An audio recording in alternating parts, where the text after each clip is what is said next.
بأن علي ذكره الله في القرآن؟ ربما يقول قائل أين؟ قال جل وعلا في سورة آل عمران: هو الذي أنزل عليك الكتاب منه آيات محكمات هن أم الكتاب وأخر متشابهات فأما الذين في قلوبهم زيغ فيتبعون ما تشابه منه ابتغاء الفتنة وابتغاء تأويله وما يعلم تأويله إلا الله والراسخون في العلم، إلى آخر الآية. فالشاهد أتى بآيات متشابهات. مثال ذلك عندما سألته: أين عقيدتك في القرآن؟ هل سمعت أن الله يقول: اتبعوا أئمة أهل البيت؟ ماذا أتى؟ يا أيها الذين آمنوا أطيعوا الله وأطيعوا الرسول وأولي الأمر منكم. لما إذا كانت أولي الأمر معصومين وطاعتهم واجبة ولازمة ومطلقة، لماذا الله لم يقل وأطيعوا أولي الأمر؟ بل آخر الآية كما قال أئمة علمائهم تبين أن هذه ليس حجة لهم. لماذا الله يقول: يا أيها الذين آمنوا أطيعوا الله وأطيعوا الرسول وأولي الأمر منكم فإن تنازعتم في شيء. من يتنازع؟ أولي الأمر ونحن. فإذا تنازعنا ماذا نفعل؟ فإن تنازعتم في شيء فردوه إلى من؟ إلى الله والرسول وأولي الأمر. لا، لو كان إلى أولي الأمر والأئمة المعصومين لماذا الله لم يأمرنا برجوعها إلى الأئمة المعصومين؟ لا لا لا ما انت لا لا لا لا باقي دقيقتين لا تكذب انت بدأت 23 الاول. لا دقيقتين باقي. اسمع انا اعطيك دقيقتين زياده. فكرت دقيقتين زياده. تصدق لك كما تصدق انا اولا. انا قال لك: اذا اكرمت الكريم ملكته وان اكرمت اللئيم تمردا. بارك الله فيكم. فالشاهد بارك الله فيكم، أنا أتيت بآيات تذكر المهاجرين، تذكر الأنصار بالاسم، مهاجرين أنصار، هذا اسم شرعي. لماذا لم يأتينا بآيات؟ والآية علماء يقول بأن آية تطهير هذه آية المجلس ذكر هذا وغيره بأنها بدلت، بعد علماء يقول بدلت ليس موضعها. لماذا؟ لأن الآية تتكلم على نساء النبي عليه الصلاة والسلام. ثانيا صحيح البخاري النبي صلى الله عليه وسلم دخل عن عائشة ماذا قال؟ سلام عليكم يا أهل البيت. الطحاوي ليس رسول الله، طحاوي كلامه مردود إذا خالف قول الرسول صلى الله عليه وسلم. صحيح. والرسول صلى الله عليه وسلم عندما طعنوا في عائشة قال: من يدافع عن آل بيتي؟ فأحاديث واضحة. فالشاهد بارك الله فيكم أعيد السؤال: لماذا عقيدة الشيعة غير واضحة في القرآن اتباع أهل البيت أو الأئمة المعصومين؟ جاوب بدون تهريج. تفضل. طيب أنا الآن أعطيتك وقت أكثر من وقتك. أنا أعطيك وقت أكثر ذلك. ما اداك أنك تكرمت. أولا الحمد لله الذي بين كم أنهم ضعفاء، ما عنده غير شو يسوي؟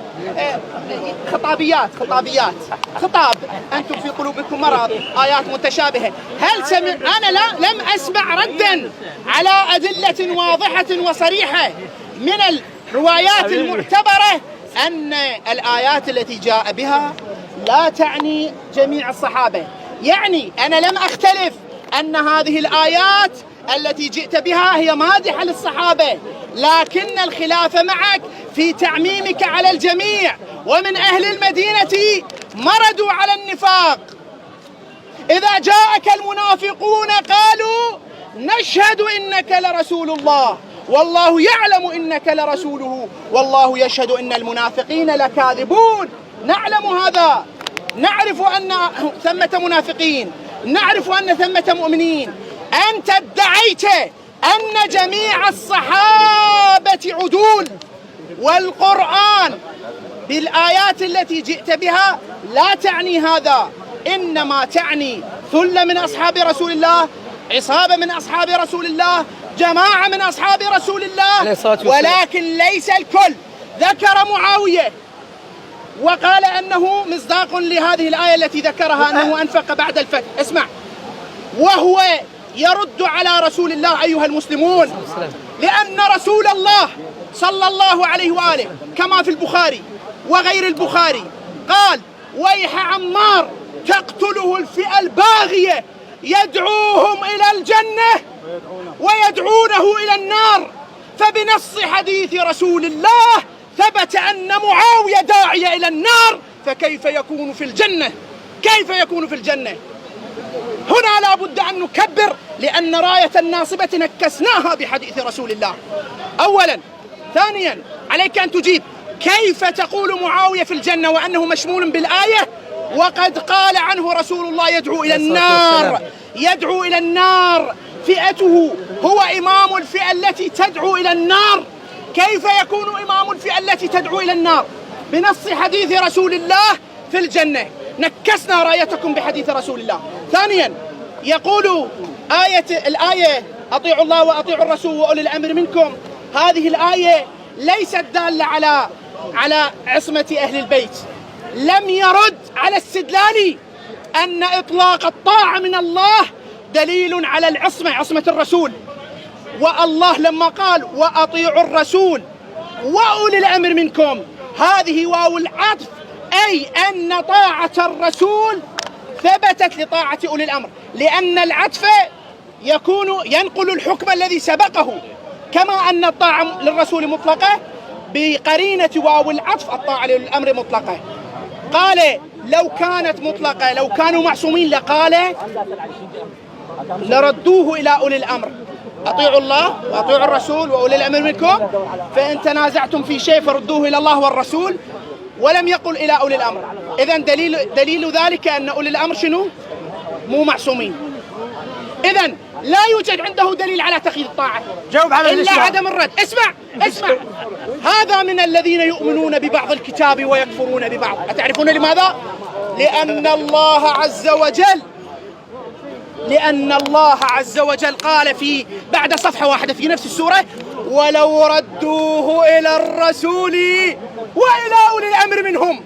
لا تقول الآية كلها، اسمع، ما تقطع الآية. ولو ردوه ما هكذا الآية، إلى ما كهذا الآية. ايش قاطعني؟ تقول آية. ايش قاطعني؟ لأنك تكذب على الله. جبان. تكذب على الله. يا خلاص جبان. تفضل. أكمل الآية. أكمل الآية. يكذب على الله، والله ما هي الآية. يريد يهرب. أتحدى تقول الآية كلها. يريد يهرب. أتحدى تقول الآية كلها. يريد يهرب. جبان. لا تقاطع. ما قاطعتك. والله ما يعرفها. ما قاطعتك أنا. ما قاطعت. خلينا نكمل. كمل خلاص. كمل. يشتت. ولو ردوه يقاطعني. جمال ولو ردوه إلى الرسول وإلى أولي الأمر منهم لعلمه الذين يستنبطونه منهم. آية واضحة في الرد إلى أولي الأمر. إذن دليله على تقييد الطاعة بعدم الرد إلى أولي الأمر نسفناه من القرآن بأن الله أثبت الرد لهم. ثانيا آية التطهير. اسمع قاطعني. آية التطهير ليس الكلام هذه في موضعها، نوافق من قال أو ليس في موضعها. الكلام أليس إذهاب الرجس دليل على العصمة، نعم أو لا؟ السؤال هنا ما معنى الرجس؟ كل ما يستقبح، الذنوب من المستقبحات. أذهب الله أيا كان المراد بهذه الآية، أذهب الله الرجس عن أهل البيت، أذهب الله الذنوب عنهم. أنت لا تقول بماذا؟ أنت لا تقول بأن نساء النبي معصومات. لا يبقى مصداق لهذه الآية إلا أهل البيت أصحاب الكساء. قال إن الطحاوي نرد عليه. شمسي يرد على الطحاوي. الرسول صلى الله عليه وسلم يرد. اسمع في البخاري ومسلم أن الطحاوي أيها الناس 7 دقائق خلاص. أيها الناس الطحاوي خلاص أنت خليك أكثر. أيها الناس خليه يكمل. أيها الناس الطحاوي ماذا فعل؟ ذكر أحاديث عن رسول الله. قال رسول الله وقد دخلت عليه أم سلمة هل أنا من أهل البيت؟ قال لا إنك إلى خير. فيقول الطحاوي اتباعا لرسول الله أن هذه الآية بتفسير رسول الله لا تشمل نساء النبي. أنت المكذب للنبي. رد على دليلي أنك قلت أن الآيات تشمل جميع الصحابة مع أن معاوية مبشر بالنار، فكيف يكون مشمول بنص حديث رسول الله؟ رد على استدلالي. 8 دقائق. السني ما صلى واقف. لماذا أخذت أكثر؟ لا تكذب. علي شوف أنا ماني زعلان علي، أنا نضحك. ياسين أنت اللي بطل. أيها الأحبة في الله، قولوا الحمد لله أولا وآخرا ظاهر وباطنا أن من أتباع سنة المصطفى وصحابته الكرام. أنا هذا ألم أقل لكم لا يستطيع أن يأتي بآية واضحة بينة، فسوف أخواكم أتكلموا أنتم خلوني أنا أبين، فسوف يأتي بآيات متشابهات حتى علماء اختلفوا عن هذه الآية، اختلفوا فيها هل هي عن آل البيت أم لا، فهذا يبين أنها غير واضحة. إذا اختلف علماء عن هذه مثل آية التطهير، بعض العلماء اختلفوا قالوا هي غيرت لأنها وضعوها لكي يبينوا أنها أزواج النبي، فعلماء يعترفون أن هذه الآية وضعت في غير مكانها ووضعوها الصحابة هناك لكي تبين بأن أزواج الذي عندكم في كتبكم. سوف أعطيك ما عرفتها ما تعلمه ما درسه، سوف أعطيك كتبك عندكم من كتب البحراني وعلمائكم. طيب الشاهد بارك الله فيكم، أنا ألم أقل لكم بأن هذا الإنسان في قلبه زيغ يأتي بالمتشابهات من الآيات والأحاديث. أنا أتيت بآية واضحة بينة صريحة أن الصحابة كلهم في الجنة، فإذا جاء شخص إلى حديث متشابه ماذا يجب عليه؟ يجب عليه أن يؤوله تأويلا يوافق الآيات الواضحات القاطعات البينات. قال الخطابي رحمه الله تعالى في شرح هذا الحديث أن عمار تقتل في الباغية، قال الخطابي وكان هذا عن الخوارج الذين دخلوا في فرقة معاوية، وهذا الشرح يوافق كتاب الله. لماذا؟ لأن كتاب الله ذكر أن الصحابة كلهم في الجنة، فكيف أترك كتاب الله وأتبع المتشابهات من الأحاديث أو الروايات؟ والله الذي لا إله غيره تعطيه 60 سنة لا يستطيع أن يأتي بآية واضحة. هذا ماذا يفعل؟ يدلس. أنا عندما سألني عند أخي بارك الله فيك لا أتكلم يا أخي خليني حبيبي الليبي اسمع أيها أحبة في الله، هل سمعت في القرآن يقول الله اتبعوا آل البيت؟ ما في. هل آتاكم بآية تقول اتبعوا أئمة المعصومين؟ الله ذكر الضفادع واضحة، ذكر أبو لهب، ذكر زيد الصحابي زيد، ذكر في القرآن، لكن عقيدتهم وهي أصل أصول اتباع البيت والأئمة غير واضحة في القرآن، بل بآية ايش؟ يا أيها الذين آمنوا أطيعوا الله وأطيعوا الرسول وأولي الأمر منكم. قال هنا واو العطف تبين بأن الطاعة طاعة مطلقة، كذب. لماذا؟ الله أعاد الطاعة، قال الله أطيعوا الله، لماذا يقول ورسول؟ لكي تعطف على طاعة الله. لماذا أعاد الله وطاعة الرسول؟ تأكيدا لو كان طاعة الأمر مطلقة لأعادها الله. وآخر آية تبين بأن كلامه غير صحيح، وعندي علماء الشيعة يوافقوني في تفسيري بأن هذه الآية لا تبين عن آل البيت. ودليل ذلك بسم الله ودليل ذلك فإن تنازعتم في شيء فردوه إلى من؟ لماذا الله يقول واطيعوا الأمر ولم يبين أن يجب علينا أن نعيد إلى الأمر، وإلى الله يقول إلى الله والرسول. فهذا يبين إذا اختلفنا مع الأمر لماذا نرجع إلى الله ورسوله. لأجل ذلك من عقيدة أهل السنة والجماعة أن طاعة ولي الأمر مشروطة بطاعة الله ورسوله. إذا أمرنا ولي الأمر بمعصية الله ورسوله لا طاعة له. بارك الله فيكم. فأيها الأحبة في الله كذلك أريد أن أبين نقطة كذلك. الآيات التي ذكر عن المنافقين أتحداه أن يأتيني بآية واضحة تقول وأنه من المهاجرين والأنصار منافقين. ما في آية بايته. أنا لماذا الله مدح المهاجر والأنصار في القرآن كثير من الآيات، بل مدحهم أكثر من أئمتهم المعصومين، بل أئمتهم المعصومين على عقيدتهم غير موجودة في القرآن. فأنا أتحداه، تذكروا هذا التحدي، أن يأتينا أين يقول الله يقول ومن المهاجرين والأنصار منافقين. أهل المدينة كان فيهم اليهود وكان فيهم المنافقون وكان فيهم المهاجر والأنصار. ليس كل شخص في المدينة من المهاجر والأنصار. المهاجر والأنصار اسم شرعي سماه الله الذين اتبعوا الرسول عليه الصلاة والسلام. فلكي يرد على دليل واضح لا بد أن يأتي بآية واضحة. إذا شمسي قال أهل شافربوش ومثل نقول أهل بغداد أهل خير، ثم يقول أهل العراق فيهم شياطين وهذا الشيء والعياذ بالله، ليس كلهم. طيب فالشخص يقول شمسي بين بأن ليس مقصده أهل بغداد، لأنه له كلام يبين بأن أهل بغداد لهم الفضل. لكي تقول بأن شمسي يطعن في أهل بغداد لابد تأتي بكلام صريح لشمسي يطعن في أهل بغداد.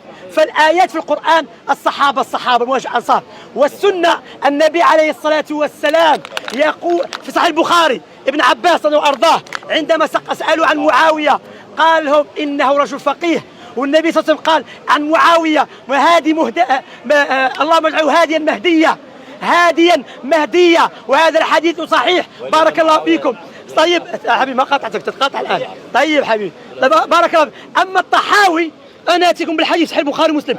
أيها الأحبة في الله، من هو نأخذ قول الطحاوي أو قال الرسول؟ الله ورسوله. طيب هو كذب، قال بأن في حديث أن أم سلمة قال لا قال أنت على خير. لكن أصح كتب عندنا إيش هي؟ البخاري ومسلم.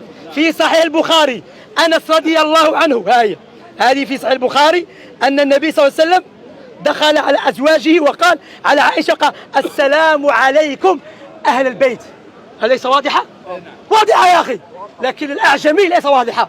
هذا أعجمي ليس بعربي، فماجوسي. بارك الله فيكم. فهذا واضح. فالآن الطحاوي هذا لا ليس. ما تقاطع قل لم يقاطع خايف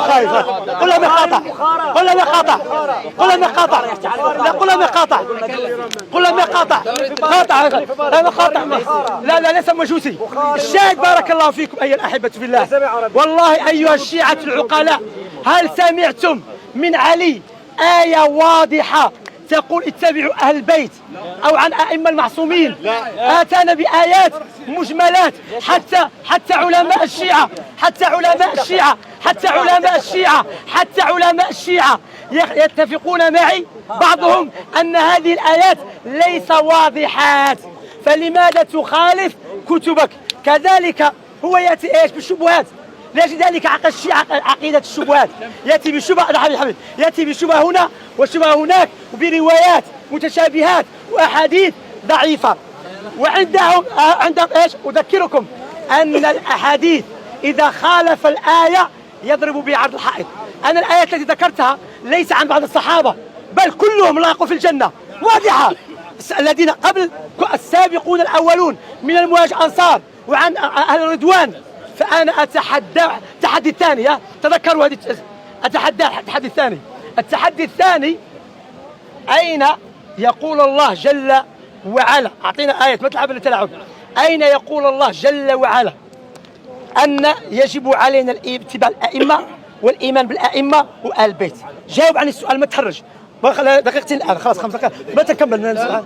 أنت الآن 44. أنت كم بديت؟ لا كم متى نكمل؟ إيش أنا سأحاور إلى أن تقوم الساعة. لا أنت سأحاورك إلى أن أنت ما جاوب السؤال.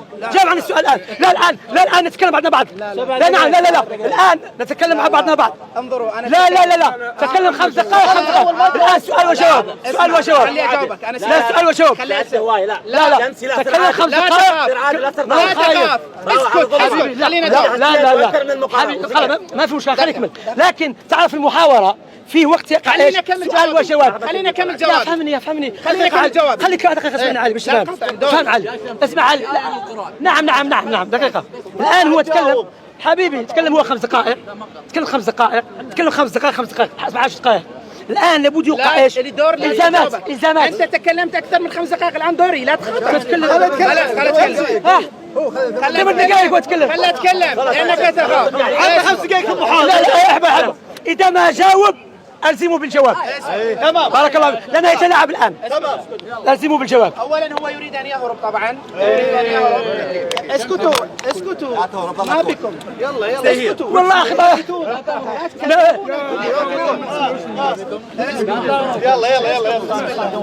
هو يريد ان يهرب لانه لا يقوى على رد ادلتنا. اولا لماذا لا تسكتون؟ لا تهرجون. يلا سكتوا. ماذا سكتوا قبل أن تسكتوا؟ ماذا تشتغل مهرج؟ سكت. أنت المهرج. والله ايش؟ سكتوا. جاوب يا أخي. سكتوا. جاوب. هذا انظروا جاوب. دوره يترك هؤلاء الغنم يهرجون. ليس غنم، ليس غنم. أشرف منك، أشرف منك، أشرف منك، أشرف منك. ليس غنم. أولا الآيات التي جئت بها في بيان حال المنافقين وأنهم يظهرون الإيمان، هو يزعم أن الآيات التي ذكرت المهاجرين والأنصار شملتهم جميعا. كل من هاجر وأظهر الإيمان الآية تشمله. ما يجاوب عن السؤال، ما يجاوب. وكل من كان في المدينة من الأوس والخزرج الآية تشمله. السؤال: أوليس ابن سلول من أهل المدينة؟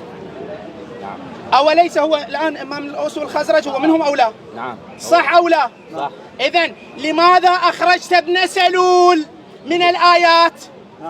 لثبوت نفاقه. إذن الآيات التي جئت بها لا تشمل الجميع. أنت بعقل. بدون تهريج، بدون تهريج. خلي في جهل. خلي هبدني هذا هبدني. أعطيني آية. أعطينا قرآن. حوار علمي، حوار علمي. ثانيا حوار علمي خوي. مصطلح أهل البيت. اسكت، اسكت، اخرسوا هذا، اخرسوه. حوار علمي. اخرسوه، هذا هو مجهول.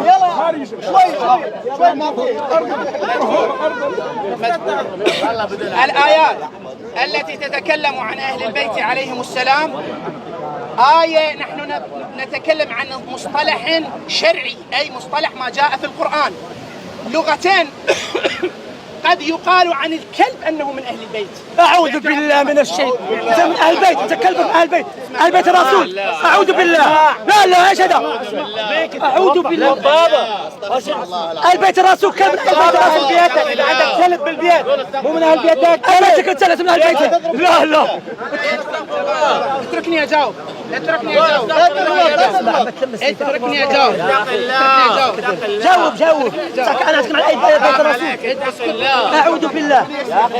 لا تدري كذا ولا حد قال. هذه طامة. ما قال بابا بالعرب هسه أنت لما عندك أهل بيت الرسول. عندك بس لا يقول لك معنى جاوب عليه. الرسول قال عزيز أهل البيت. لا تحكي انت بابا. يلا يا قوي جاوب. آية يا أخوة، آية والله آية. اللي يحسب الخسران. لأجل ذلك يخافون دقيقة الدقيقة. فهمتم الآن؟ لماذا دقيقة؟ فهم الأول. لا تجبر. أفهمتك.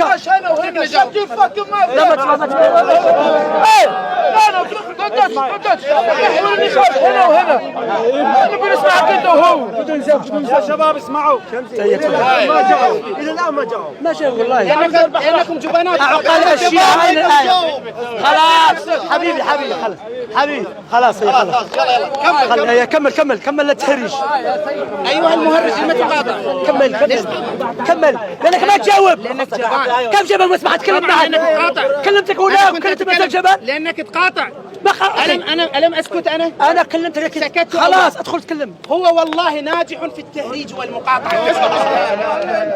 هو ناجح في التهريج والمقاطعة، وإلا لو كان ارجع لي ورا. مالك تاج هذا هو لو كان يتكلم عن كل الناس إلا الجواب، يفعل كل شيء إلا الجواب عن السؤال. لأنك تهرج تقاطع. خلاص بدأنا الجواب. كمل آيات واضحات عن أهل البيت. والله لا ينتصرون إلا بالتهريج والمقاطعة. أفضل منك. اسمعوا قال هذا أن الطحاوي إنما حينما قال هذا لم يعتمد على حديث رسول الله، وقلت إن لغة هو يجهل اللغة، يقول عني أعجمي وهو جاهل. لغة يقال عن الكلب باللغة أنه من أهل البيت لغة، لكن بحثنا عن المعنى الشرعي. المعنى الشرعي كما قال رسول الله. يلا عزكم أنا الحروبات يا شيخ انا في بارك الله فيك. لحظة صاحبي بارك الله فيك. أنا بهدل فيه هذا الحيوان هذا كله. كمل اسمع يا ما أقول حمار. أنت حمار مجوسي. لا سبه ما تسبه. أنا قاعد أقرأ وهو يصيح. إذا كلب تاعك من أهل بيتك هذا شيء ثاني. احنا ما نقولوا كلب أهل بيت. احنا ما نقولوا كلب أهل بيت. كلبك أهل بيتك. أنت عربي أو لا؟ أنت عربي أو لا؟ أنا عربي أكثر منك يا أيها المجوسي.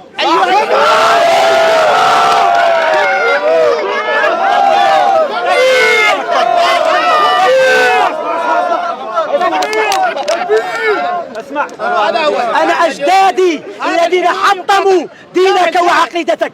جدي أبو الخطاب، أبو حفص، علي بن أبي طالب، معاوية بن سفيان الذي حطموا دينهم. نشروا الدين في الأصقاع الدنيا. جاوب. عدد 10 دقائق ما جاوب. كيف يجاوب الآن؟ تقاطع. أنت حمار تقاطع. فأنت تنادي الحمار. أنت نعم حمار. فأنت حمار كذلك. حمار أنت الحمار. الحمار. يا جماعة اسمعوا يا جماعة اسمعوا. أعطينا آية.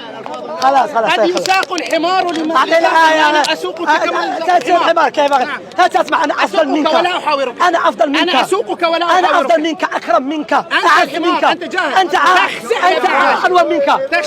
شباب عليك. لبس غاية كي داير. ننهي لا شبوب لا والو. ننهي خلاص. كلها يجاوب. لا لا يعطي مجال.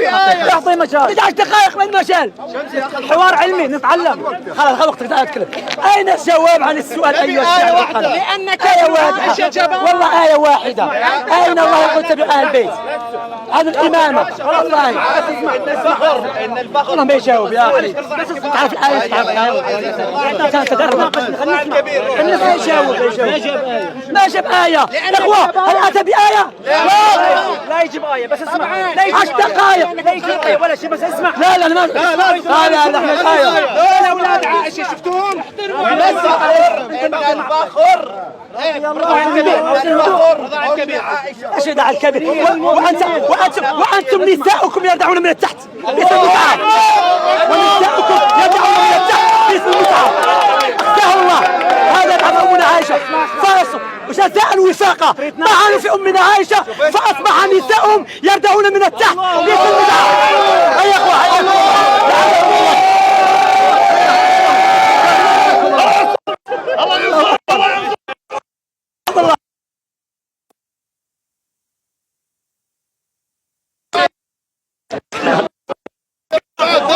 حبيبي ظالم ومظلوم انا معك.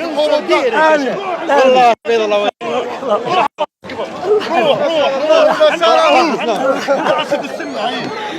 ما شاء الله يا عمدو صورة معقولة اتركوا. ما شاء الله يا اخو خبيث. شاكو بليك يا هذا. هذا خبيث. ما جاب خبيث. هذا يطعن في أمنا عائشة. خلينا كونكلوجن. ما شاء الله لازم شمسي الابضاي. تعالوا نعمل ما جاب هذا البطل أسد السنة ذا. بارك الله. أيها الأحبة في الله. بارك الله فيك. حياك الله. بارك الله. نعم أخي. يطعن في أمنا عائشة ونقعدوا معاه خلاص. صبرنا عليه. صبرنا أو كما قال إذا أكرمت الكريم ملكته وإن أكرمت اللئيم تمرد. هذا تمرد هذا. طيب هذا قال كلب من أهل البيت. فهذا يبين بأنهم هما كلابهم من أهل بيوتهم. نعوذ بالله من ذلك. فأيها الأحبة في الله والله يا شيع العقلاء أتحداه هل أتى بآية تقول أن مهاجر أنصر من المنافقين؟ ما فيه. يأتي بآيات متشابهات، أحاديث متشابهات، أحاديث لها معاني كثيرة، لكن ماذا يفعل؟ يترك الآيات والأحاديث الواضحات البينات. وأنا أختصر الشيعة في آية واحدة ذكرها الله في القرآن، ألا وهي في سورة آل عمران: هو الذي أنزل عليك الكتاب منه آيات محكمات هن أصل آيات محكمات هن أم الكتاب، هن أم الكتاب أي أصل الكتاب، وأخر متشابهات. فأما الذين في قلوبهم زيغ فيتبعون ماذا؟ ما تشابه منه. ترك أصل آيات التي تمدح المهاجرين، تمدح الأنصار، تبين أنهم في الجنة، ويأتي بآيات تتكلم عن المنافقين. يا أخي أتيني بآية واضحة. ما ذكر أي آية عن الأئمة المعصومين. يجب أن نؤمن بالأئمة المعصومين. ما أتى بآية تقول اتبعوا أهل البيت. الحمد لله أهل السنة. أيها الأحبة بالله، من نشر الدين؟ أهل السنة والجماعة. من نشر هذا العراقي، هو عراقي ويتكلم كأنه من إيران. ما فهم شيء أنا هالشيء عجيب والله. والله يا أخي لأن طعن في أمنا عائشة لأن أمها أرضعت من إيراني. أردعت من التحت. فهؤلاء الناس الشاهد، نعم الشاهد بارك الله فيكم، من أدخل الإسلام إلى العراق؟ عمر بن الخطاب، معاوية بن سفيان إلى الشام، خالد بن الوليد. أجدادنا نشروا الدين في الدنيا، أجدادهم فتحوا بيوت الدعارة. فهمتم بارك الله فيكم؟ فشتان بين أتباع سنة نبي الرحمن وأتباع الشيطان. أنا أعطيت 10 دقائق ما يجاوب، يريد يتكلم كل اليوم وأنا أستمع له. يظن هذا المسكين أني ترك زوجتي لآتي أستمع إلى خنزير. أبدا، أنا أتيت لأبين له مرة أخرى أن عقيدة الشيعة غير موجودة في القرآن، وعقيدة أهل السنة موجودة في القرآن. فالشاهد نحن أهل القرآن والسنة معنا. بارك الله فيكم. تبارك الله. بالله شيخ سامحه ولا من هذا اللي معك لحظة. تفضل. بارك الله خير. اسمعني بالله سؤال، هدرس لي بالنقاش بالعقل. احنا اهل سنة والله.